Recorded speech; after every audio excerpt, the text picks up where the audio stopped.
Graça e paz, meus queridos irmãos. É uma alegria muito grande poder hoje estar participando com os irmãos da nossa EBD digital. Para aqueles que não me conhecem, meu nome é Rossana, sou membro da Igreja Batista da Paz, esposa do Bruno, e hoje nós vamos falar da lição 9, a Igreja, Cristo presente no mundo. Vamos orar? Pai eterno e poderoso, bendito seja, Senhor, o teu santo nome.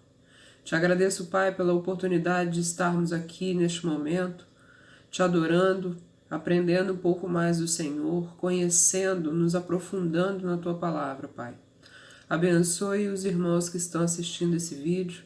Teu Espírito Santo vá ao encontro, abençoando as famílias de cada um deles.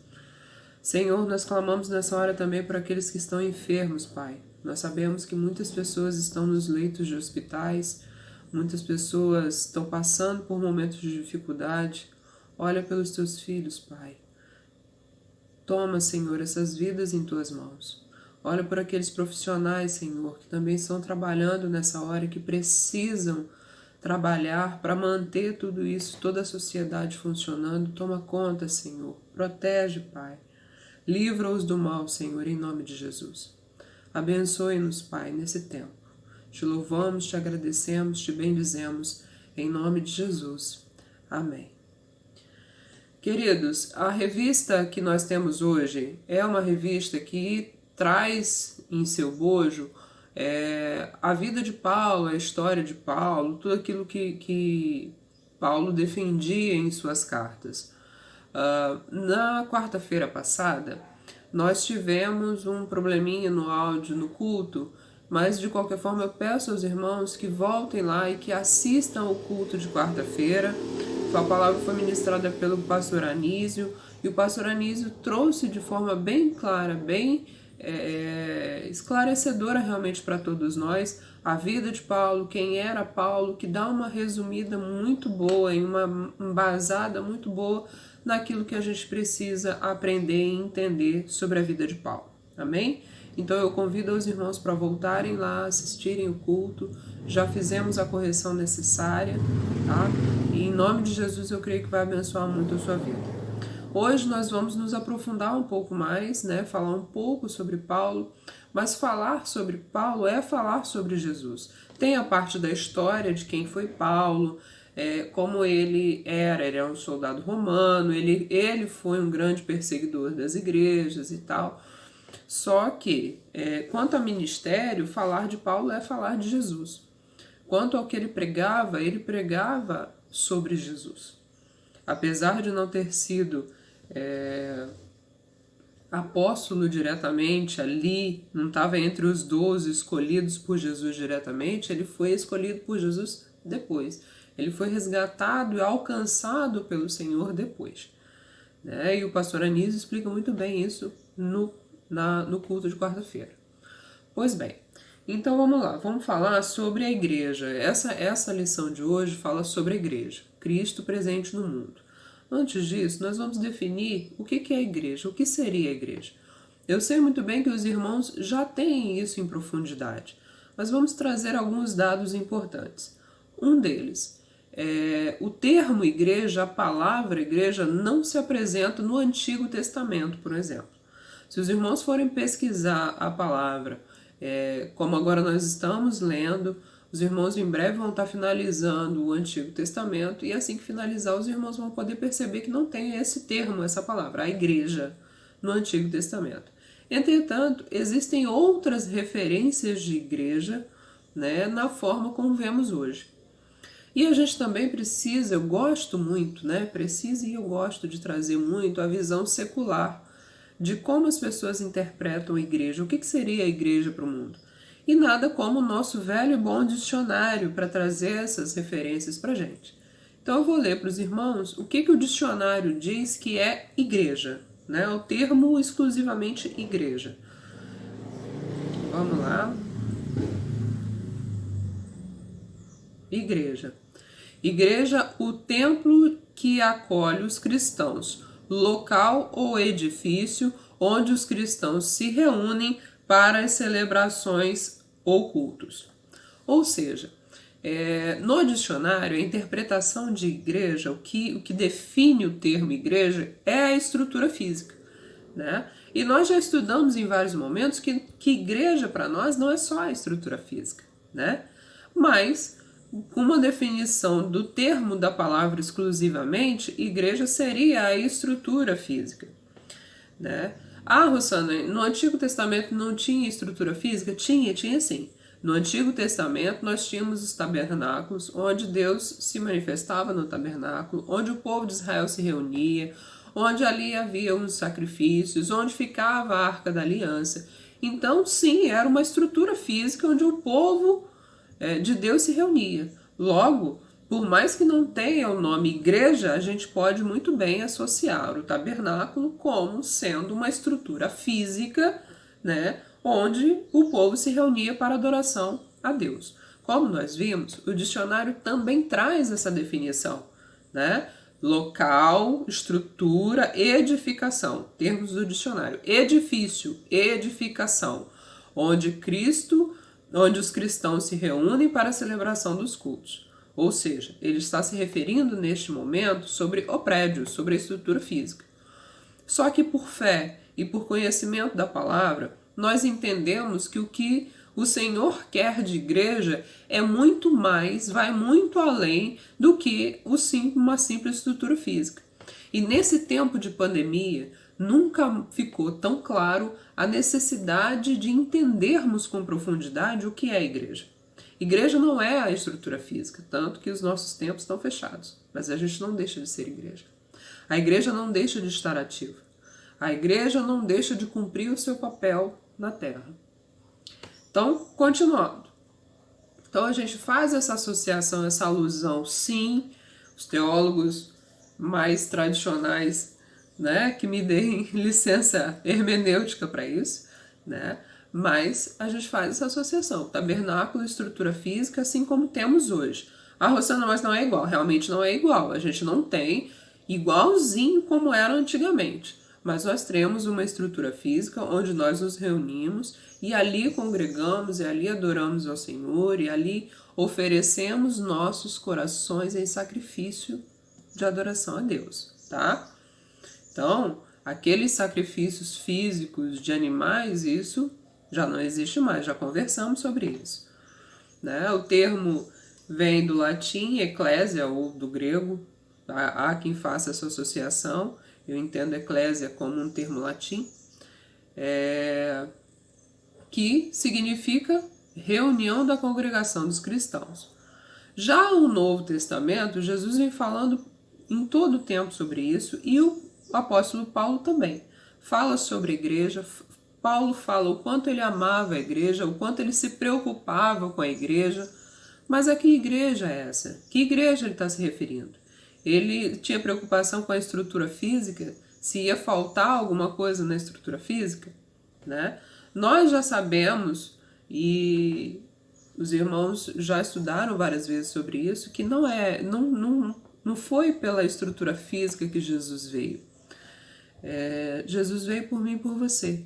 Jesus morreu na cruz por mim e por você. Então, a igreja a qual Cristo se refere, a igreja que realmente importava para Cristo, que o apóstolo Paulo tanto se preocupava, era justamente os irmãos, eram as pessoas, era a congregação. Em muitas cartas, se os irmãos vão passar por lá ou quiserem se aprofundar agora, o apóstolo Paulo sempre fala dos relacionamentos, da necessidade de se ter cumplicidade um com o outro, de amar o outro, de respeitar o outro. Então, a base daquilo que era pregado era o respeito de Paulo, né? Era o respeito ao próximo. Tanto que Jesus diz que ele deu uma resumida, uma enxugada nos 10 mandamentos, e ele fala que se resumiram a 2, e um deles é: ame ao teu próximo como a ti mesmo. Respeite o teu próximo como a ti mesmo, né?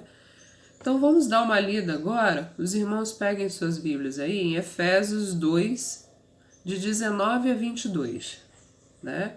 Efésios 2, de 19 a 22 diz assim: assim, já não sois estrangeiros e peregrinos, mas cidadãos dos santos, e sois da família de Deus, edificados sobre o fundamento dos apóstolos e profetas, sendo ele mesmo, Cristo Jesus, a pedra angular, no qual todo o edifício, bem ajustado, cresce para santuário dedicado ao Senhor, no qual também vós juntamente estáis sendo edificados para a habitação de Deus no Espírito.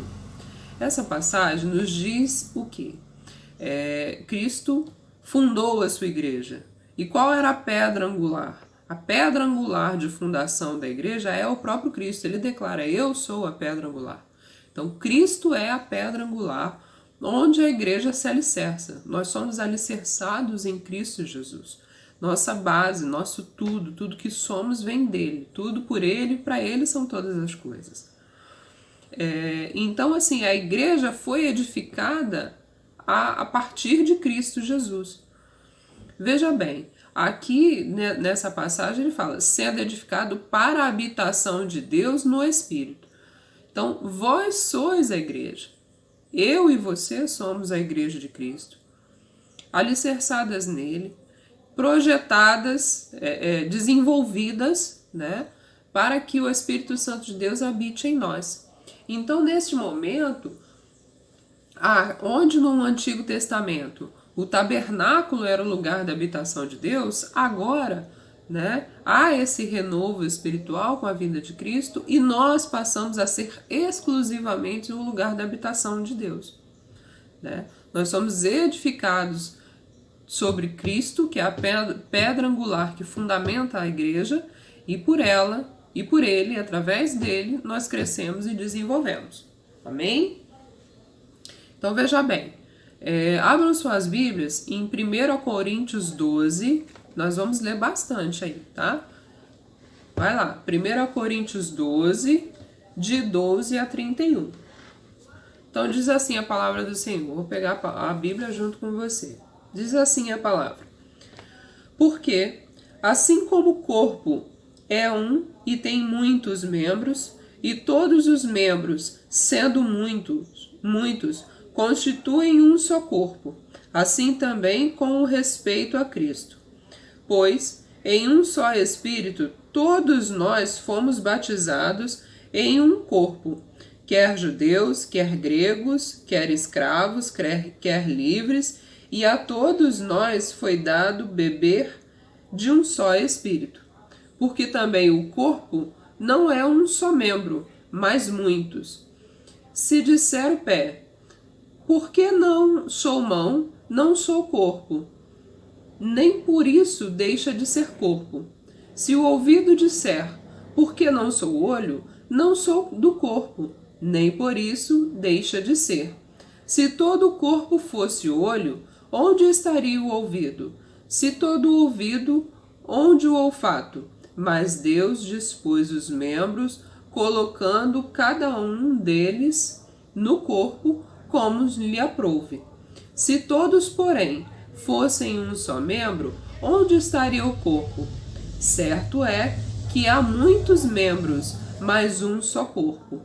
Não podem os olhos dizer à mão: não precisamos de ti, nem ainda a cabeça aos pés: não preciso de vós. Pelo contrário, os membros do corpo que parecem ser mais fracos são necessários, e os que nos parecem menos dignos no corpo, a este damos muito maior honra.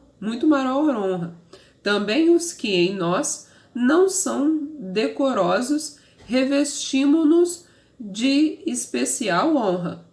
Mas os nossos membros nobres não têm necessidade disso. Contudo, Deus coordenou o corpo, concedendo muito mais honra àqueles que menos tinha, para que não haja divisão no corpo. Pelo contrário, cooperem os membros com igual cuidado em favor uns dos outros, de maneira que, se um membro sofre, todos sofrem com ele. E se um deles é honrado, com ele todos se regozijam. Ora, vós sois corpo de Cristo, e individualmente membros desse corpo. A uns estabeleceu Deus na igreja, primeiramente apóstolos, e em segundo lugar profetas, e em terceiro lugar mestres, depois operadores de milagres, depois dons de curas, socorros, governos, variedade de línguas. Porventura, são todos apóstolos? Ou todos profetas? São todos mestres? Ou operadores de milagres? Têm todos dons de curar? Falam todos em outras línguas? Interpretam-nas todos?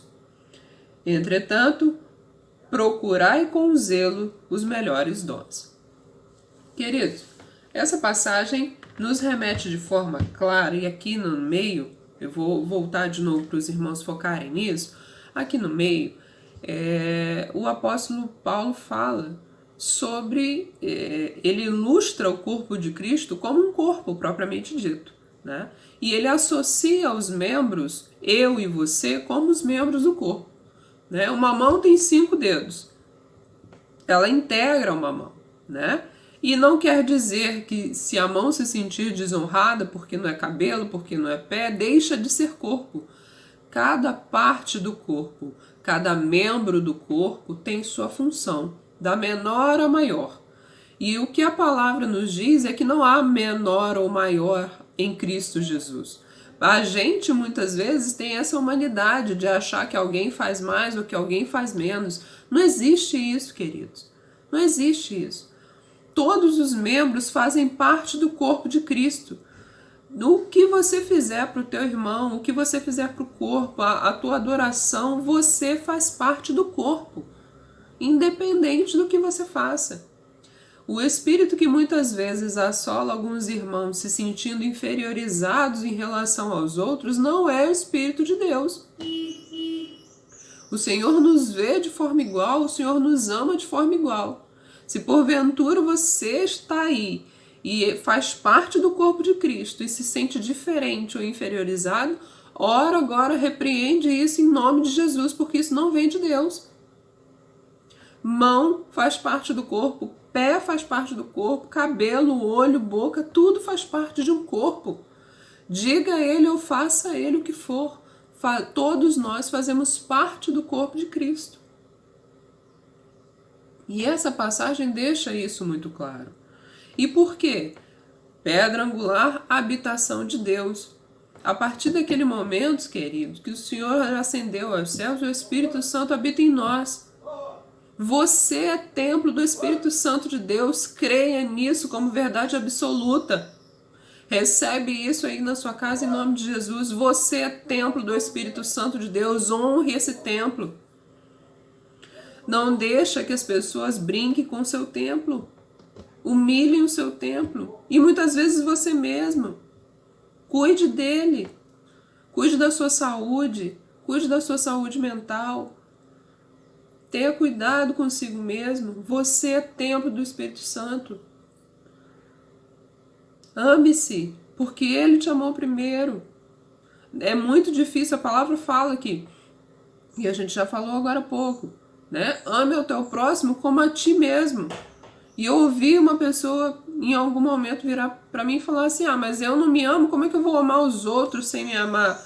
Como assim, querido? Você é pedra preciosa, joia rara. O Senhor sonhou com você, o Senhor desejou você aqui nessa terra. Existe um propósito para a sua vida. Creia nisso. Creia nessa verdade. Você faz parte do corpo de Cristo. Não importa a atividade que você desenvolva, mas você é filho de Deus, edificado em Cristo Jesus. Você é templo do Espírito Santo de Deus. Cuide do seu corpo, cuide de você. E não menospreze o teu irmão, tá? E a gente vai falar nisso agora. O estudioso dessa lição, ele fala mais para o final que não se deve ter acepção de igrejas, e isso é fato. Nós somos irmãos. Não importa se eu sou da Batista e meu irmão é da Assembleia, da Presbiteriana, da Metodista, ou não é de igreja nenhuma, são todos filhos de Deus. E a gente precisa respeitar o nosso irmão, o nosso igual, amar o nosso igual. Né?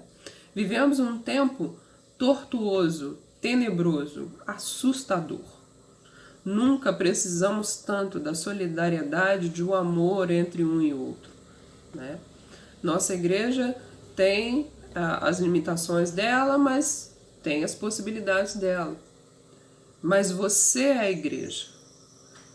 Às vezes você espera que o templo e a estrutura do templo faça alguma coisa. Queridos, você é a igreja. O que você tem feito para abençoar o teu irmão que está ao teu lado? E o teu irmão não são seus membros de igreja apenas, não. Teu irmão é teu vizinho, é o teu parente. O que você tem feito por ele? Para abençoar a vida dele, para ser instrumento do Senhor na vida dele? Para você realmente ser igreja? Para você ser os pés de Jesus? Tem uma música de Daniel de Souza que eu gosto demais, que fala exatamente sobre isso. Somos seus pés, andando em toda parte, somos suas mãos, curando e abençoando. Você é a mão de Deus, você é os pés de Deus andando nessa terra. E é exatamente isso que essa lição quer dizer. A igreja, Cristo presente no mundo. Cristo, esse presente aí, não é dar um presente, né? O presente que você dá para as pessoas que estão à sua volta é realmente falar de Jesus. Então você está dando um presente para ela. Só que este presente e o no em seguida quer dizer que ele está no mundo. Ele está aqui. Além da conotação espiritual, que a gente sabe que é a presença do Espírito Santo, que o Espírito Santo está no meio de nós. Você é templo do Espírito Santo de Deus, querido. Você está aqui, Cristo está em você. Cristo habita em você. Se Cristo habita em você, você está aqui. Andando, pisando, falando, orando, abençoando em nome de Cristo Jesus. Nós somos os pés, as mãos de Cristo, boca do Senhor. Cuidado com a sua boca, cuidado com seus lábios, cuidado com o que você fala. Às vezes a gente fica tão preocupado com palavrões, com palavras torpes, mas usamos um vocabulário digno para ferir o outro, para humilhar o outro. É um tempo muito difícil, o tempo que estamos vivendo. Os relacionamentos estão se lixando cada dia mais. E é a hora que a gente precisa ser mais crente. É a hora que a gente precisa ser cristão na sua essência. Porque você está convivendo com a tua família. É necessário, querido, que nós sejamos igreja dentro de casa. É triste quando quando nosso pastor prega e fala de histórias de pessoas que queriam, de crianças que falam que queriam morar dentro da igreja, porque na igreja os pais e a mãe são legais, mas dentro de casa é terrível. Quero morar na igreja, no templo, né? Não é morar no templo, você é a igreja. Então a bênção que você é dentro do templo tem que ser na sua casa. Sua casa também é templo. Você é morada do Espírito Santo de Deus. Então é isso, queridos. Igreja, eu e você, né? Estrutura física é o templo, né? O tabernáculo é a estrutura física, é o templo que dá, sim, uma saudade danada de abraçar os irmãos, de ter esse contato com os irmãos, mas a gente sabe do momento que estamos vivendo, né? E você?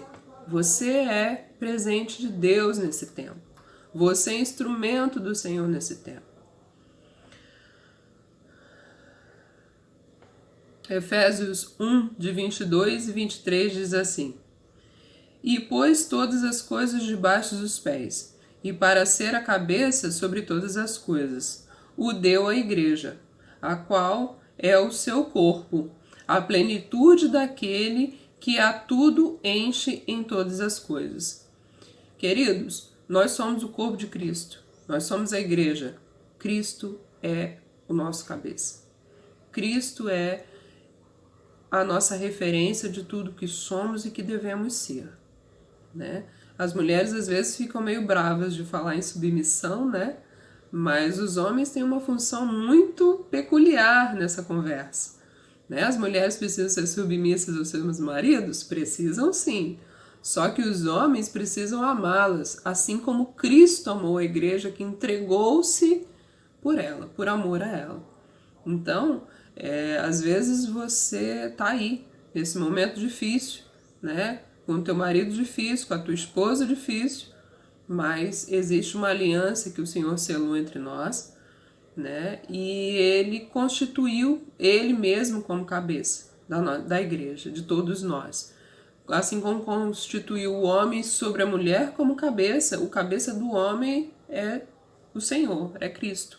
Né? E o cabeça da igreja é o próprio Cristo, de todos nós. Eu não tenho marido, você pode me perguntar, mas não ter marido em tudo que nós devemos fazer. Por mais que temos uma proteção do marido sobre nós, na qualidade de mulheres, mas Cristo em tudo, em todo tempo, é o nosso cabeça. É quem tem que ser consultado em primeiro momento, em tudo que nós façamos, em todas as decisões que tomemos, em todos os passos que a gente vai dar, a gente precisa consultar o Senhor. Obedecer a quem está diretamente sobre nós, mas consultar ao Senhor. Então Ele é o nosso cabeça, Ele é o nosso guia, Ele é quem direciona se olhamos ou se andamos para a direita ou para a esquerda. A Ele toda glória, toda honra e todo louvor. Uma outra observação que o escritor faz é o quanto nós vemos a própria igreja falando mal dela mesma. Não fale mal da sua igreja. Querido, não fale mal dos teus irmãos. Não fale mal de outra denominação. Não fale mal. Infelizmente as pessoas... Infelizmente não, felizmente as pessoas são diferentes entre si. Né? Deus nos fez assim. Isso não quer dizer que Ele ama mais A, B ou C. Nós somos diferentes. E Ele nos criou assim. E as diferenças vêm por N motivos. Diferenças por criação, diferenças por cultura, diferenças por meio social. Então tudo isso faz uma criança, um ser humano, diferente entre ele mesmo.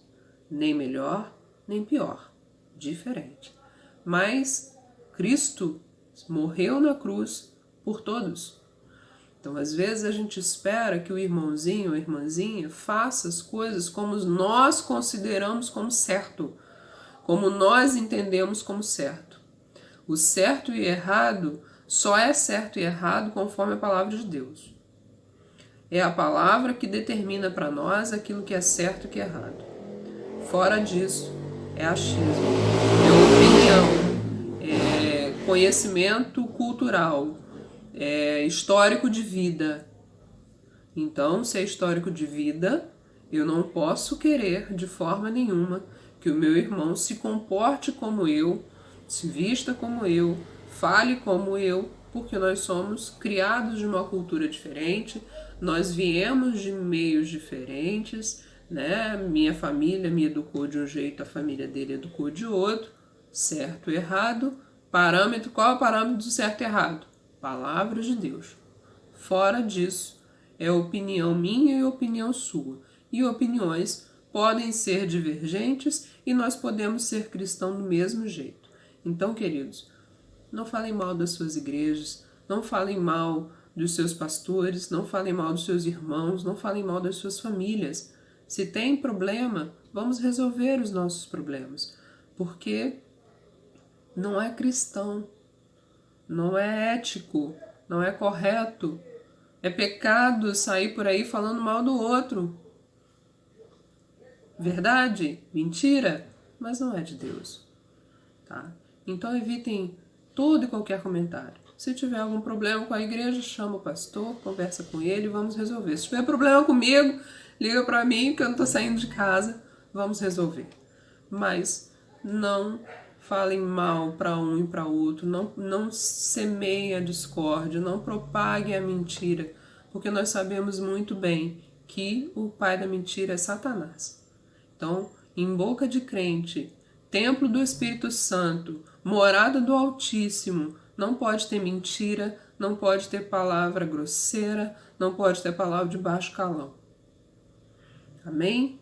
É uma mensagem difícil, né? É um estudo que aprofunda muito, mas eu espero que os irmãos que eu tenha sido clara, né? Foi um dia difícil para mim conseguir gravar esse estudo para os irmãos, porque é uma mensagem difícil aos meus olhos e eu creio que o Senhor tem muito a falar e a acrescentar no coração de cada um de vocês, né? A palavra diz que em Mateus que quando os apóstolos pregaram, eles pregaram, a palavra foi liberada e cada um escutava conforme a tua língua.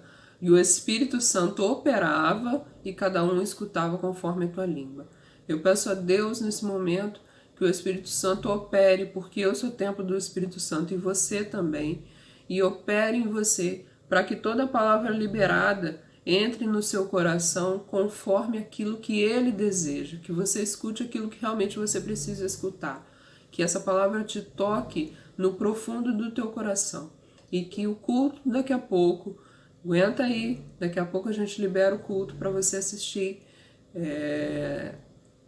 o culto entre realmente com uma palavra de renovo no seu coração, com uma palavra de incentivo, né, que você possa receber isso como palavra do céu para você, operando, ligado diretamente para você. Porque muitas vezes a gente ouve e fica assim, essa palavra é para o irmão.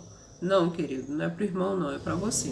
Em alguma coisa, o Espírito Santo de Deus quer falar com você, quer ministrar no seu coração.